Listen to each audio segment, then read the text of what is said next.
Bonjour, chères auditrices et chers auditeurs, et bienvenue à ce balado avec nul autre que Mme Maryse Vermette, présidente directrice générale de Éco-entreprise Québec. On a l'honneur de recevoir Maryse aujourd'hui. Après une année pour le moins chargée, tumultueuse, je pense que vous allez être ravis d'entendre et d'apprendre plein de choses relativement à la collecte sélective.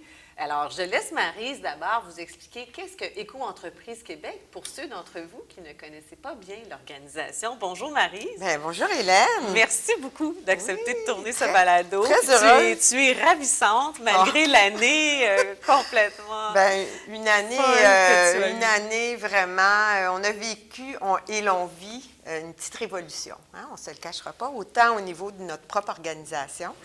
En quelques mois, on a pratiquement doublé nos effectifs parce que les responsabilités qui incombent à notre organisation font en sorte qu'il y a beaucoup de nouvelles activités qu'on doit gérer. Et naturellement, on a besoin des ressources, et des ressources qui vont être davantage portées sur des activités opérationnelles et non uniquement sur un rôle d'expert. Donc, pour déployer le nouveau régime, ce vaste chantier de la modernisation de la collecte sélective. Alors, vous savez, depuis 20 ans, pratiquement 20 ans, on va célébrer notre 20e anniversaire l'année prochaine. Félicitations! Bien oui, hein, c'est que de chemin parcouru. Oui. Alors, depuis 2005, Éco-entreprise Québec est l'organisme agréé par le gouvernement du Québec pour représenter les entreprises qui ont une responsabilité financière au niveau des contenants, emballages, imprimés qu'elles mettent sur le marché québécois. Et cette responsabilité financière, bien, elle a été modulée dans le temps, parce qu'en 2005, on parlait d'une responsabilité financière d'environ 50 des coûts du système, et depuis 2011, on est à 100 des coûts du système. Donc, une majoration des coûts. Oui, il y a eu vraiment là, une étape importante de passer du 50 à 100 des coûts, mais des coûts d'un système géré naturellement par les organismes municipaux. Et on est arrivé un peu à la limite de ce système avec les discussions qu'on a eues dans le passé avec le gouvernement du Québec, mais aussi avec les différentes parties prenantes de la chaîne de valeur de la collecte sélective. Donc, la collecte sélective, pour ceux qui connaissent moins l'expression, là, c'est tout ce que vous mettez dans votre bac bleu. Tout à fait. Dans la mesure où ce sont des contenants. Emballage et imprimé. C'est tout. Oui, parce que pas les casseroles, les grille-pains, les boyaux d'arrosage. Alors oui, les panaches d'orignaux, comme on a déjà vu. Ça fait quand même près de 30 ans que les Québécois participent à la récupération. C'est vraiment un geste quotidien maintenant. On a quand même des taux de participation intéressants, mais c'est sûr que le gouvernement, avec cette modernisation de la collecte sélective qui entre en vigueur le 1er janvier prochain, 1er janvier 2025. Alors, le gouvernement du Québec nous a désigné en 2022 l'organisme de gestion désigné pour la prise en charge du système de collecte sélective au Québec, c'est-à-dire planifier, continuer à financer, naturellement, encadrer et opérer le système. Donc, c'est 100 ton organisation. Tu me permets qu'on se tutoie, Marie? Ben oui, tout à fait. Donc, c'est 100 de ton organisation, 100 que vous autres, vous financez, vous opérez. Oui, et c'est le concept de la responsabilité élargie des producteurs qui est pleinement appliqué, qui sera pleinement appliqué à compter dans 2 semaines. Le 1er janvier. Oui, c'est ça. Bien, donc, peux-tu nous expliquer cette refonte? On sait que c'est des changements majeurs par rapport au régime qui prévalait avant la refonte. Donc, outre le financement puis la gestion des opérations, est-ce que tu peux nous dire qu'est-ce que ça représente? Si j'ai bien compris, c'est aussi de la négociation. Concrètement, qu'est-ce que ça veut dire?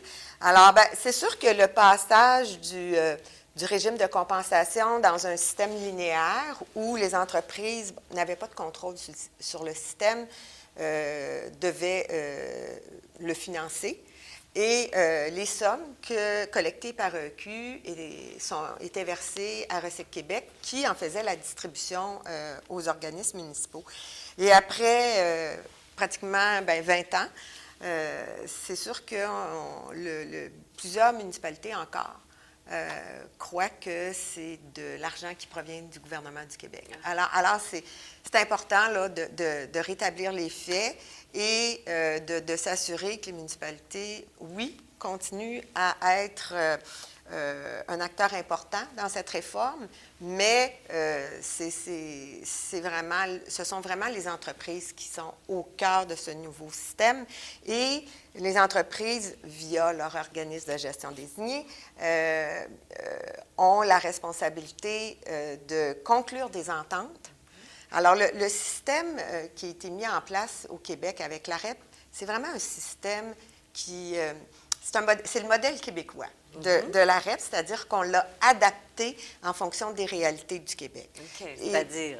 Alors, au Québec, les municipalités ont toujours, justement, rempli ces obligations, cette compétence au niveau de la collecte sélective, et les municipalités, vraiment, leur force, c'est les services publics, le service de première ligne citoyen. Alors, quand on a conceptualisé avec les différents partenaires, puis naturellement, c'est une décision du gouvernement du Québec, on a la décision de garder les municipalités avec un rôle important était primordiale. Mais ce n'est pas le cas dans les autres REP, notamment à l'extérieur du Québec, au Canada. C'est une REP pleine et entière au niveau de l'ensemble des activités. Mais nous, au Québec, on a dit les municipalités, c'est dans leur ADN de donner des services de première ligne aux citoyens. Donc, elles vont avoir la responsabilité, elles vont conserver la responsabilité de donner les contrats de collecte et transport, ou dans le cas de services qui sont municipalisés, mais de continuer à offrir le service avec leurs employés. Donc, et c'est sûr que la relation, il fallait justement développer une entente de partenariat avec les municipalités. Avec les municipalités pour encadrer la gestion du service de première ligne, dont, naturellement, le service de collecte et transport de la matière. Alors, et ça, en soi, là, c'est un grand bouleversement pour les municipalités parce qu'elles ont dû s'asseoir avec nous pour négocier une entente de partenariat qui inclut un devis type sur les meilleures pratiques. OK. Donc, tout le monde a le même devis. Bien, c'est sûr qu'on a fait un formulaire de personnalisation parce que, oui, les clauses d'optimisation sont là, mais dont, entre autres, l'obligation de se regrouper. Mais c'est clair qu'il faut s'adapter au contexte des régions éloignées, des grandes villes, des milieux plus densément peuplés et moins denses, les milieux ruraux. Donc, les ententes ont été négociées dans cette perspective-là de respecter les réalités territoriales de chacune. Puis, excuse-moi de t'interrompre, mais dans les autres provinces, parce que tu disais que c'est un modèle adapté au Québec, dans les autres provinces, c'est l'équivalent de ton organisation qui assume tout. Il n'y a pas eu d'entente avec les municipalités. On sait que c'est une responsabilité provinciale, c'est-à-dire que c'est une juridiction, c'est une responsabilité provinciale. Oui.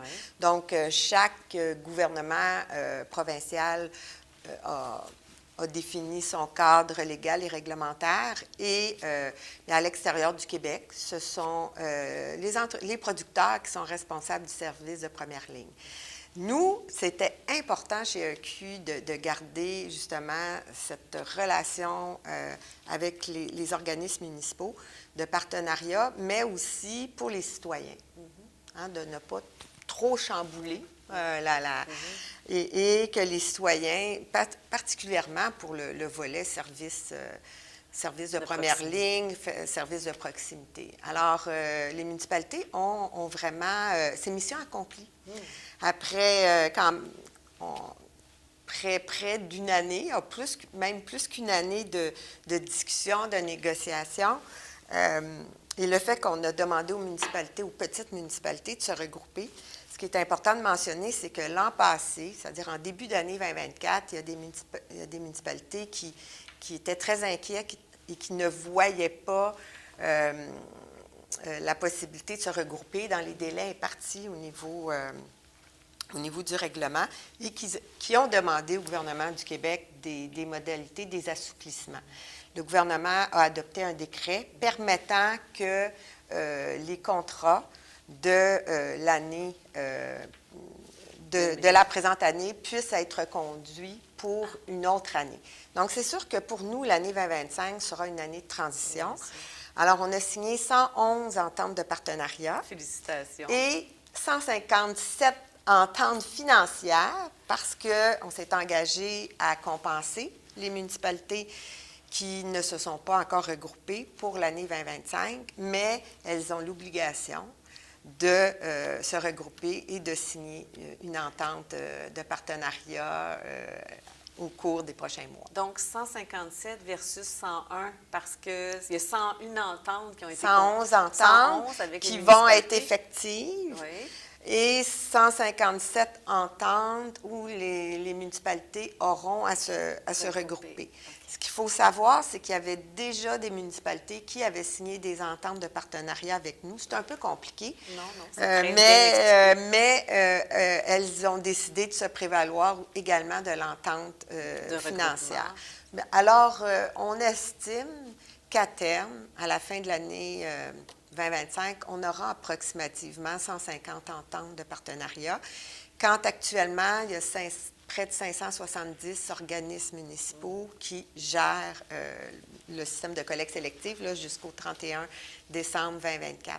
Alors, c'est clair, c'est une réussite de passer de près de 570 à autour de 150. Puis là, est-ce qu'il reste des municipalités avec lesquelles il n'y a pas eu d'entente? Alors, on a une seule. Il y a toujours une exception qui oui, confirme c'est la ce que je règle. comprends. Alors, il y a une seule municipalité qui s'est prémunie de l'opting out. Excusez l'anglicisme, là, mais c'est prévu qu'une municipalité pouvait se retirer de cette responsabilité de service première ligne. Et bien, c'est Éco-entreprise Québec qui va assurer le service à compter du 1er mars prochain, parce que le contrat de cette municipalité arrivait à échéance à la fin du mois de février. Donc, les citoyens seront quand même desservis. Bien oui, mais par vous autres. tout à fait. Bon, ben, alors, on a tout ce volet-là des ententes de partenariat pour le service de première ligne. Et naturellement, bien, les matières, une fois qu'ils sont dans les camions de recyclage, les matières sont acheminées au centre de tri. Alors, là aussi, il y a eu toute une analyse des centres de tri à l'échelle du Québec. On a travaillé vraiment, on a eu une approche systémique. Parce que c'est ce qui est important dans un contexte de modernisation, c'est avoir une vision du Québec pour optimiser l'acheminement des matières, c'est-à-dire au niveau du transport, s'assurer d'avoir du tonnage qui suffisant pour qu'un centre de tri puisse opérer, suffisant et pas trop, parce qu'il y a des centres de tri qui étaient actuellement qui gèrent trop de tonnage, donc qui ne sont pas efficients en termes de... Alors, il y a eu effectivement une analyse qui a été faite à l'échelle du Québec d'allocation de la matière. C'est notre responsabilité. Alors, dans les contrats de collecte, c'est nous qui donnions aux municipalités le nom du centre de tri, donc, c'est où la matière est acheminée. se diriger. Et on a signé 19, c'est-à-dire 21 ententes avec de contrats de tri, selon trois niveaux, c'est-à-dire des contrats à court terme, 3 ans pour les centres de tri qui vont fermer. Parce qu'ils entrevoient déjà fermés. Parce que, nous, on a jugé bon que ces centres de tri ne pouvaient pas continuer à opérer. C'est des centres de tri avec trop d'investissements à faire. De première génération, peut-être qu'on pourrait dire. C'est ça. Et également des centres de tri d'une durée de 5 ans et des centres de tri d'une durée de 10 à 11 ans. Qui sont plus modernes, j'imagine. Oui, dont le nouveau centre de tri de Montréal-Est qui va commencer ses opérations le 2 janvier 2025. Alors, oui, on parle au total, 1,7 milliard de contrats de tri qui ont été accordés cette année pour que les centres de tri puissent continuer leur travail, mais d'opérateurs. Et de façon plus efficiente, j'imagine. Oui, parce qu'en plus, ces contrats prévoient 100 millions d'investissements obligatoires au cours effectivement, des 5 prochaines années. Alors, c'est vraiment, il n'y a jamais eu autant d'investissements au Québec pour les centres de tri. On devrait donc voir une amélioration considérable de la technologie, j'imagine. Oui, parce que dans le passé, il n'y avait pas de cible au niveau du recyclage et de la qualité. Et le gouvernement, dans son règlement, nous a donné des cibles très ambitieuses et on n'avait pas le choix que de faire en sorte que nos installations de tri au Québec soient améliorées et rejoignent justement les meilleurs standards de tri. Alors, là aussi, c'est une révolution. Et là, ça nous amène à la commercialisation parce que les centres de tri n'ont plus cette responsabilité. Ce qu'ils avaient avant. Ce qu'ils avaient. Et ils avaient aussi la gestion du risque. Alors, le risque, maintenant, est au niveau des producteurs parce qu'on sait que les marchés des matières secondaires, ce sont des marchés qui fluctuent beaucoup. On a mis en place un fonds de réserve, justement, donc de plusieurs dizaines de millions de dollars pour nous assurer d'avoir justement, d'avoir une prévisibilité au niveau des enjeux, les crises au niveau des marchés mondiaux, effectivement. Alors, donc, pour ceux qui connaissent moins le vocabulaire, quand tu parles de commercialisation, tu veux parler des débouchés de recyclage. Lorsqu'un centre de tri a complété son traitement, l'objectif, c'est d'envoyer la matière vers un centre des recycleurs ou un conditionneur, les deux. Tout à fait. Pour éventuellement avoir une matière qui sera réinjectée dans le système. Pour assurer la circularité de ces matières. Alors, et aussi avec des cibles pour avoir des matières qui vont rester dans un marché local limitrophe. Ce qui n'était pas le cas dans le passé. Donc, ça aussi, c'est une obligation réglementaire. Alors, c'est clair que la dynamique est complètement différente parce que les centres de tri, au nombre de 27 actuellement, étaient chacun individuellement responsable de vendre la matière. Là, on se retrouve avec une responsabilité centralisée, donc avec on va se le dire, un rapport de force qui est complètement différent au niveau de la vente de la matière et de sa commercialisation, mais avec un désir de Q d'entretenir des relations pérennes avec les recycleurs pour qu'ils puissent aussi avoir accès sur une base en continu. Et c'était souvent un enjeu parce que beaucoup de matières au Québec transitaient vers des courtiers. Puis, alors, il n'y avait pas nécessairement de stabilité. Ça doit rassurer nos auditrices et auditeurs parce que souvent, les gens disaient « Oh oui, mais si notre matière s'en va en Chine, à quoi ça nous sert? » Il y avait toujours cette appréhension. C'est sûr qu'il y a certaines matières encore qui vont être destinées à un marché étranger. Mais nous, on travaille avec nos vis-à-vis des autres provinces canadiennes au développement de marchés pour le Canada parce qu'il faut que les matières restent en Amérique du Nord. C'est important pour, pas uniquement au niveau environnemental, mais au niveau économique aussi. Et c'est sûr qu'en 2025, on va être en transition parce que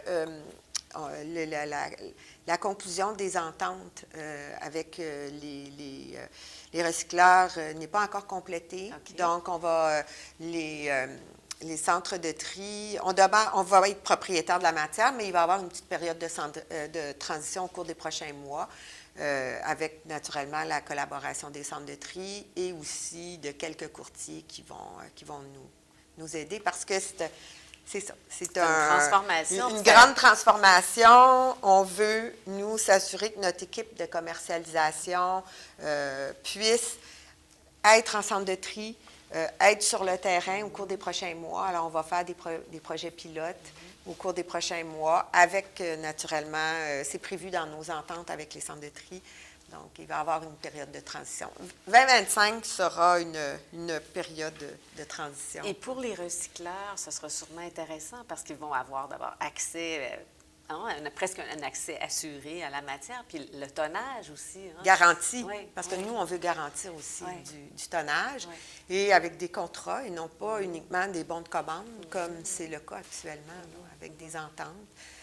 Puis développer cette relation d'affaires, la formaliser et la rendre pérenne. Et l'impact de tout cela, parce que là, on a parlé des municipalités, des centres de tri, de la commercialisation avec les recyclages. Puis de la valorisation, parce qu'il y a des matières qui actuellement n'ont pas de valeur. On ne se cachera pas. Donc, il faut trouver des débouchés et trouver une façon de les valoriser. Nous, notre objectif, c'est de limiter le plus possible l'enfouissement. Oui. Respectons la hiérarchie des 3RV. Il y a des possibilités au Québec de valorisation énergétique pour certaines matières, notamment les plastiques souples qui sont difficilement recyclables au niveau mécanique. Okay. Donc, on travaille là-dessus aussi. Puis, on veut limiter le plus possible l'enfouissement de la matière. Mais 2025 sera encore une année de transition. Sûrement. Parce que, tu sais, ça reste que... On peut pas... C'est un paquebot, là, tu sais, qui va tourner sur pratiquement 180 degrés. Puis, on hérite de façon de faire du passé. Puis là, bien, il faut bien faire les choses au cours...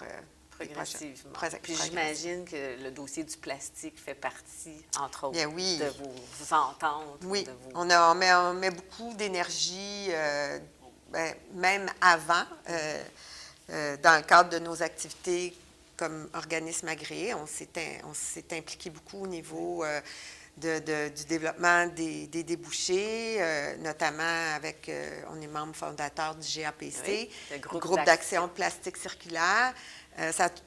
C'est clair que c'est important, la recyclabilité et de travailler, parce qu'on ne se le cachera pas, ça prend des années, à développer la commercialisation pour des matières qui, jusqu'à tout récemment, n'étaient pas, même pas mis dans le bac. Certains emballages qui allaient directement, qui restaient dans la poubelle. Là. Puis maintenant, donc, l'impact de tout ça, parce qu'on vient de parler de ces étapes, l'impact sur les producteurs. Oui! Si tu pouvais nous en parler. Alors, c'est sûr que c'est un grand changement pour les producteurs d'assumer cette responsabilité, de passer à un rôle de financier, c'est-à-dire signer des chèques 2 fois par année. Là. On dit ça, avec pas trop de contrôle. Avec pas de contrôle ni reddition de compte, à avoir les 2 mains sur le volant, mais aussi dans un cadre réglementaire beaucoup plus exigeant que ce que les municipalités avaient. Et là, pour 2025, alors c'est sûr que ces obligations réglementaires entraînent une explosion des coûts, là. Je vais te donner un exemple, la desserte de tout le territoire québécois. Et là, on parle des territoires éloignés, autochtones et inuits.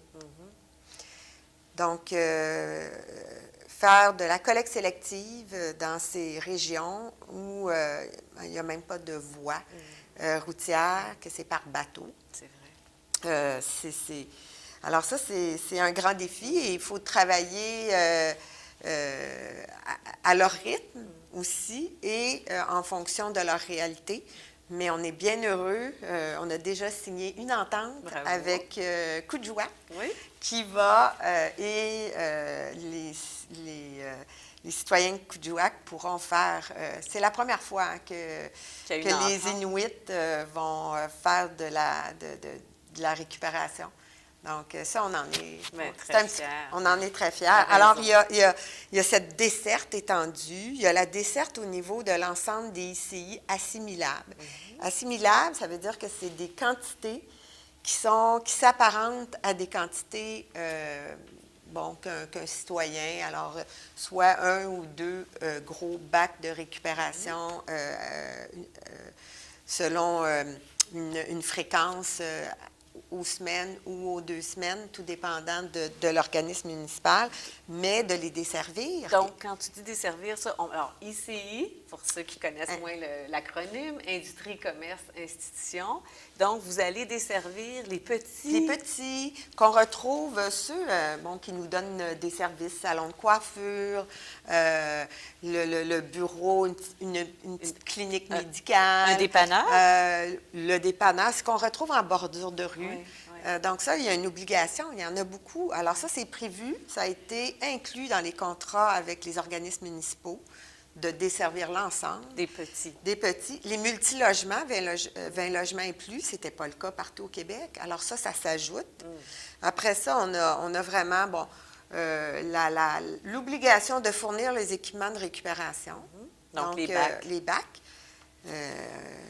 J'ai signé un contrat récemment de 14 millions de dollars d'achat de bacs. Et ça, il y avait une compensation, mais il y avait dans certains organismes municipaux, c'était les citoyens qui procédaient à l'achat de leur équipement. Là c'était une obligation au niveau de l'OGD. L'OGD, c'est l'organisme de gestion désigné. C'est nous. C'est Éco-entreprise. C'est ça. On a aussi tout le volet de la traçabilité de la matière, la caractérisation de la matière en centre de tri, donc des activités qui n'étaient pas obligatoires dans le passé et qui le deviennent et qui sont des sources de coûts. Puis qui vont permettre des redditions de comptes. Bien oui, tout à fait, parce que nous, la reddition de comptes au gouvernement du Québec, elle est très exigeante. Il y a aussi tout le volet de l'atteinte des cibles. Donc, il faut augmenter les taux de récupération, justement. Il faut augmenter les taux de recyclage. C'est clair que les investissements qu'on a faits en centre de tri, c'est pour aussi s'assurer d'un plus haut taux de recyclage. Alors, tout ça, c'est des coûts. Et au bout du compte, bien, c'est sûr que le tarif 2024, le dernier tarif qui est actuellement en vigueur, parce qu'il va y avoir également un tarif 2025, mais le tarif, l'écart de coût entre le tarif 2024 et la participation financière des producteurs pour nos activités opérationnelles de 2025, elle est considérable. Et ça demande beaucoup d'informations, de communication. On a organisé des webinaires, des séances d'information. On a transmis la semaine dernière nos premières factures aux producteurs pour l'année 2025. Et là, c'est le choc. Oui, alors, sûrement. Donc, oui, il y a un coût il y a un coût à la responsabilité élargie des producteurs, mais c'est sûr que on va s'assurer de pouvoir, avec nos contrats sont signés, donc là, on croit que les augmentations vont réduire au cours des prochaines années, parce que là, on n'est jamais à l'abri par rapport à la vente de la matière s'il y a une chute de la vente de la matière, mais le gros coup à donner a été fait, est fait actuellement. Peut-être pour les producteurs, à tout le moins, c'est vrai que le choc doit être assez grand, mais à tout le moins, ils ont le contrôle maintenant sur la façon dont le tout est géré, puis est-ce que c'est efficient, comment les cibles sont atteintes, toute la question de la reddition de compte. Au moins, quand ils vont payer, ils vont savoir pourquoi. Nous, on va avoir l'information, on va gérer en temps réel toutes les informations, parce que nos fournisseurs de services ont une reddition de compte à faire sur une base mensuelle et trimestrielle.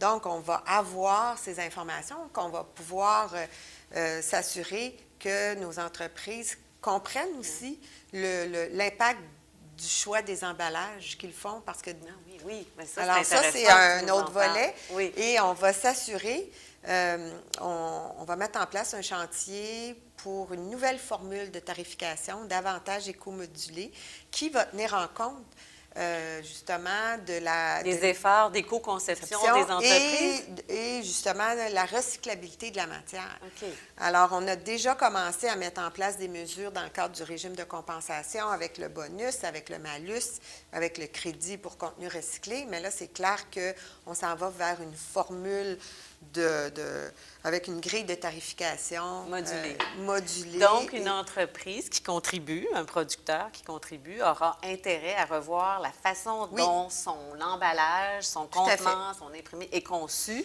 pour que ce soit plus facile pour le gérer, la question du financement, puis ensuite, ça devrait jouer à la baisse sur son tarif s'il y a des bonnes initiatives. Tout à fait. Si on a un meilleur coût, un meilleur revenu pour une matière, bien, les coûts sont plus bas. Et si on doit valoriser une matière avec un coût plus élevé, bien, c'est sûr que ça se ressent dans le tarif de la matière en question. Alors ça aussi, c'est un gros chantier pour EQ, tout le volet de la tarification. On travaille beaucoup depuis des années à accompagner les entreprises au niveau de l'éco-conception. Alors, on va continuer à le faire.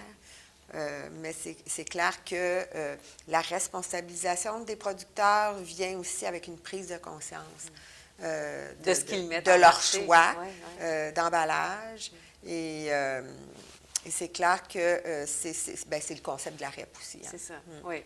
Et tantôt, on a abordé un tout petit peu le plastique, mais quels sont vos chantiers en ce moment au niveau, que ce soit fédéral, provincial ou même régional, là, par rapport à la recyclabilité du plastique? Oui. Alors, au niveau des plastiques, c'est sûr que c'est sûr que c'est le dossier qui a retenu l'attention des différentes juridictions au cours des dernières années. Au niveau du fédéral, on agit beaucoup à titre d'expert. Donc, on intervient, non pas comme lobbyiste, mais surtout comme expert. Ils reconnaissent notre expertise. Alors, on nous demande notre avis sur beaucoup d'éléments qui concernent, dont entre autres les effets négatifs des plastiques. Alors, on a rédigé plusieurs avis à l'endroit du ministère de l'Environnement du Canada. Au niveau provincial, on a participé aussi dans le cadre de la consultation au niveau de la stratégie sur les plastiques. Le Québec veut sortir sa stratégie sur la gestion responsable du plastique. Donc, Éco-entreprise a participé à des consultations en amont. Hein? Oui, puis dans le projet qui a été déposé, bien, on a vu plusieurs de nos recommandations. Alors ça, c'est... Ça démontre votre expertise. Oui, c'est très... c'est mobilisant aussi pour les équipes là, qui travaillent fort depuis des années. Au niveau local, municipal, c'est sûr que là aussi, il y a eu un mouvement de réglementer les plastiques à usage unique. Et on a tenu un propos assez modéré à l'effet de demander aux municipalités d'avoir une approche régionale, parce que c'est très difficile pour des détaillants. Et pour les entreprises. Qui œuvrent dans différentes d'avoir des réglementations différentes d'une ville à l'autre. Alors, c'est clair qu'on a travaillé beaucoup à les sensibiliser à l'effet qu'il faut avoir une approche coordonnée, régionale et même, ultimement, à l'échelle du Québec. Donc, ça a été beaucoup ce qu'on a porté comme message auprès des organismes municipaux. Et c'est ce qu'on porte aussi comme message, puis qu'on va réitérer dans le cadre du projet de loi 81, qui parle, entre autres, de modifier là, le pouvoir du ministre qui vise à approuver la réglementation municipale. Est-ce que c'est possible de nous parler de Back Impact? Ben oui, tout à fait. Contenant, emballage, imprimé, c'est tout. Alors, Back Impact, c'est vraiment notre marque citoyenne pour pour sensibiliser les citoyens, autant les citoyens consommateurs que les citoyens corporatifs, parce que je parlais tantôt des plus petits. Des petites institutions, commerce et industrie. Ben, c'est important le bon geste de tri. Et le citoyen fait partie de la solution parce que c'est vraiment lors du geste de tri dans l'équipement de récupération qu'on facilite beaucoup tout le procédé. Alors, en ayant moins de rejets, moins de matières qui n'ont pas à être dans le bac des récupérations, malheureusement, le citoyen veut bien faire et, bon, un gros équipement. Et c'est clair qu'il y a encore... c'est en continu. La sensibilisation, il ne faut pas arrêter. Et c'est pour ça qu'on a mis en place cette campagne. On a commencé l'an passé. On a lancé la campagne Bac Impact pour non pas faire la promotion d'Éco, Entreprise Québec, mais faire la promotion d'une marque citoyenne. Et que le citoyen puisse avoir de l'information via différents outils de communication, des outils qui vont être utilisés notamment par les municipalités. Alors, on a fait une trousse destinée aux municipalités pour les citoyens. Donc, les municipalités doivent utiliser la trousse Bac Impact. Alors, c'est fini, là, au Québec, les différentes mascottes, puis c'est Bac Impact qui va être la marque citoyenne, qui va se retrouver sur les nouveaux équipements de tri aussi. Ah bon? Okay. Donc, il y a un visuel, mais qu'on va porter le message dans l'espace public via cette campagne c'est une campagne de changement de comportement, mais une campagne basée beaucoup sur une approche ludique, humoristique, positive. Qui, d'ailleurs, on a gagné un prix récemment avec le CETEC pour cette campagne.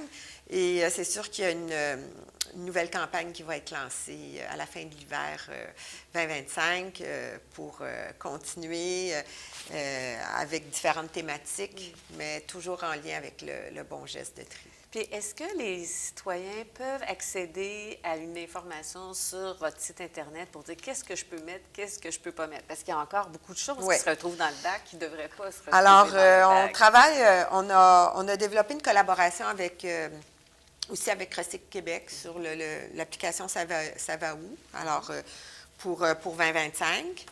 Parce qu'il y a des municipalités pas des municipalités, mais des citoyens qui avaient pris l'habitude d'aller sur... donc là, ça va être vraiment standardisé parce que la beauté aussi de la modernisation, c'est la même liste de matières partout à l'échelle du Québec. Oui. Ça va faire du bien. Ça va vraiment, ça fait partie de notre campagne. Uniquement les contenants emballages imprimés et la même liste. Justement, partout. De matières acceptées. Et on a les outils pour la trousse pour le service de première ligne au niveau municipal et on a aussi le site Internet Bac Impact qu'on a lancé en 2024, mais c'est sûr que le site va prendre beaucoup d'importance au cours de l'année, de la prochaine année. Puis tu disais, je trouve tout intéressant, tu disais, bien, le Bac Impact, ça va avoir une marque, ce sera une marque un peu plus ludique, mais parlant peut-être de choses ludiques, nous terminons toujours nos balados avec des questions justement plus ludiques. Et nous en avons 5, Maryse. La première, c'est quel est le mot que tu préfères le plus dans le vocabulaire du développement durable? Bien, c'est sûr que moi, j'ai toujours... je suis constante avec moi-même, alors... la responsabilité à l'endroit des générations futures. Hein? Ça fait partie de la définition du développement durable. En effet. Alors, la responsabilité des entreprises, puis la responsabilité de tout ce qu'on fait actuellement, parce que notre mission, notre raison d'être chez EQ, c'est pas de gérer un système, c'est de s'assurer que l'on trouve une destinée aux matières. Et c'est de donner une nouvelle vie à ces matières, mais aussi réduire la production de matières vierges. Donc, et ça, c'est pour C'est pour nos Les enfants, générations futures. nos petits-enfants. La Oui. circularité. Quelle est la personne que tu admires le plus dans le domaine du développement durable? Alors, comme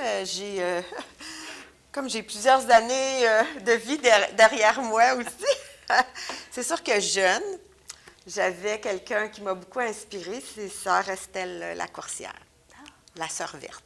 C'est vrai? Dans mes études au secondaire, dans mes études au cégep à l'université, et j'ai même eu le plaisir de la côtoyer. Oui. Sœur Estelle Lacourcière, c'était une biologiste chercheur, mais qui était une des premières écologistes au Québec, qui parlait même de développement durable, avant même que...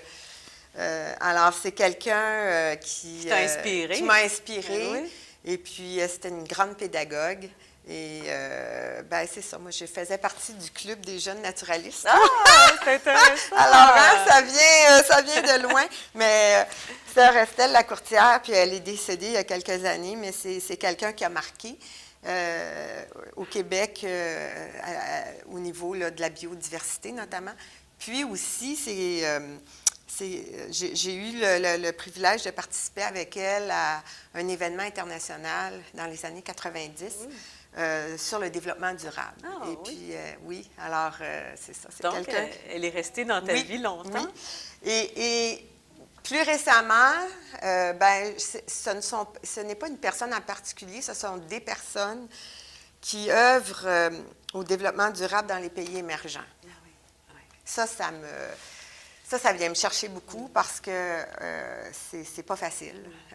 Alors, moi, je côtoie actuellement des personnes qui veulent mettre en place des programmes de responsabilité des producteurs en Afrique, en Asie, en Amérique du Sud.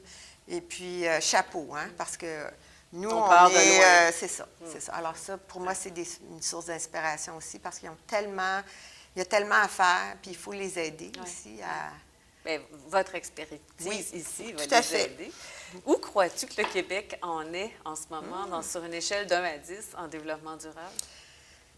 Bien, justement, le fait que j'ai l'occasion d'avoir accès à beaucoup d'informations à l'échelle internationale, hein, je suis impliquée sur un conseil d'administration avec mes pairs, sur une organisation qui s'appelle Expra, puis j'ai beaucoup, là, j'ai eu à côtoyer plusieurs gouvernements à l'échelle internationale.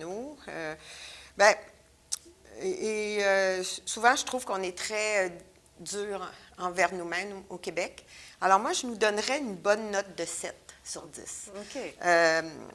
Il y a encore des choses à faire au niveau de la circularité, au niveau de la consommation responsable de nos ressources. On a accès à des belles ressources, mais on en consomme trop de ces ressources. Alors, il y a encore du travail à faire, mais je considère que, bon, avec la réforme au niveau des REP, je pense qu'on progresse bien. Donc, un bon 70 OK, c'est bien. Puis, quelle est, selon toi, la plus grande fierté du Québec dans le domaine du développement durable? Bien, on en a, ça fait l'objet beaucoup, la semaine dernière, d'annonces par le gouvernement Legault, mais moi, j'ai toujours été fière de notre énergie propre. Parce que là encore, quand on se promène, il y a encore beaucoup d'énergie, carburant fossile.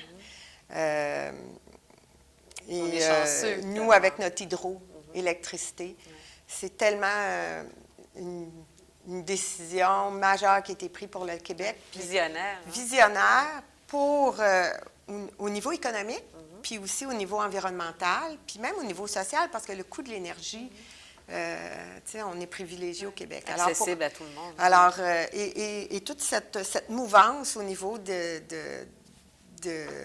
l'utilisation de l'énergie verte, bien, je trouve que c'est pas toujours facile. Là, on le sait, actuellement, il y a des défis, mais pour moi, c'est la plus grande fierté du Québec. Oui. Puis ma dernière question, c'est quelle est la plante, l'arbre ou l'animal dans lequel tu souhaiterais te réincarner si la réincarnation existait? Ah oui, ça c'est... Bien, moi, L'oiseau migrateur. Oh! Oui, Et oui. explique-nous pourquoi. Parce que, moi, j'adore voyager, mais aussi, je suis fascinée par ce sentiment de liberté de voler. Toujours, ça m'a toujours fascinée. Mais puis les oiseaux migrateurs, ils ont cette possibilité-là. Hein, ils se promènent, ils voient aussi. Ils ont la possibilité de constater, Planer. de planer, puis de voir tous les changements. Toujours les meilleurs changements aussi, là, que la planète vit. Mais non, pour moi, l'oiseau, je reste au bord du fleuve, à Montréal, et puis je les vois, ces oiseaux, ces oies, ces canards, ces hérons. Puis il y en a d'autres, puis ça, ça me... J'aime beaucoup. Il y a ce rituel du départ oui. et du retour. Oui, et le bruit. Alors, tu sais, je trouve que c'est très typique du Québec aussi. Oui. Ah, c'est beau. Ça fait... ça permet de parler de toi aussi à travers cette question-là. Ben oui, ça me rejoint. Je veux te dire merci beaucoup pour cette belle entrevue, très complète, très instructive. Puis c'est un gros dossier, la collecte sélective, mais vous voyez tout le chemin qui a été parcouru en 2024. Comme Maryse le disait, 2025 est une année transitoire. Mais vraiment, bravo. Ben, merci. Puis bonne continuation pour la prochaine année puis, aussi. On compte sur les citoyens, sur vous tous pour faire le bon geste de tri. Puis c'est clair que on est très motivés par cette mission. On sait qu'il va y avoir, on va avoir des défis au cours de la prochaine année, mais c'est le lot de toute grande gestion du changement. Ah, oui, Voilà. Bien, merci beaucoup de votre écoute aujourd'hui et puis bien, à bientôt.